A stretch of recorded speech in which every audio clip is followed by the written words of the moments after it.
दोस्तों, आज मैं आपको एक ऐसे इंसान की कहानी बता रहा हूं जो हम सभी के लिए बहुत ही प्रेरणादायी है।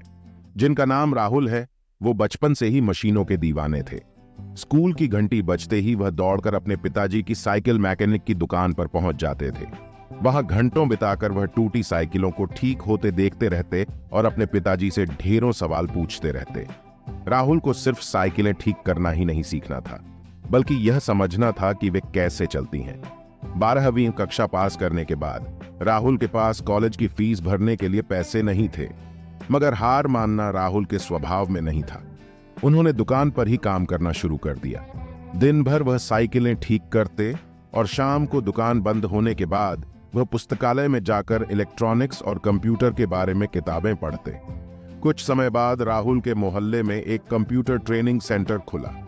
रात को दुकान बंद करने के बाद राहुल वहां कंप्यूटर चलाना सीखने जाते। देर रात तक अभ्यास करने के बाद भी राहुल सुबह दुकान पर तन मन से काम करने के लिए आ जाते थे। उनकी लगन देखकर ट्रेनिंग सेंटर के मालिक ने उन्हें छूट भी दे दी। कुछ सालों की मेहनत के बाद राहुल कंप्यूटर की दुनिया में माहिर हो गए।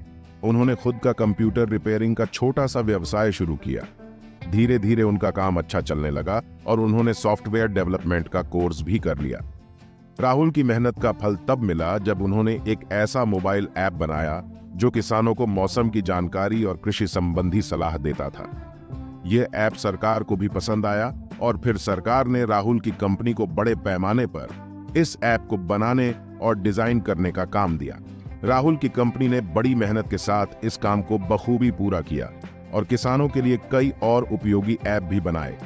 कुछ ही सालों में राहुल की कंपनी भारत की बड़ी मानी जानी कृषि टेक कंपनियों में से एक बन गई और उन्हें देश के सबसे युवा करोड़पतियों में गिना जाने लगा। राहुल की कहानी हमें सिखाती है कि अपने सपनों को पाने के लिए न तो जादू की जरूरत है और न ही भाग्य का सहारा। सिर्फ कड़ी मेहनत, लगन और जुनून से कोई भी इंसान असंभव को भी संभव बना सकता है। राहुल की कहानी हर उस युवा के लिए प्रेरणा है जो अपने जुनून को हकीकत में बदलना चाहते हैं। इस कहानी से हमें पता चलता है कि मेहनत ही एकमात्र साधन है जिसके द्वारा हम अपने हर एक सपने को हासिल कर सकते हैं। हम सभी राहुल के जैसा बन सकते हैं, बस उसके लिए हमें भी राहुल की तरह अपने लक्ष्य के प्रति कड़ी मेहनत करने की आवश्यकता है। तो दोस्तों, ऐसे ही अन्य मोटिवेशनल और इंस्पिरेशनल कहानियों को सुनने के लिए आप हमारे चैनल को लाइक और सब्सक्राइब करें।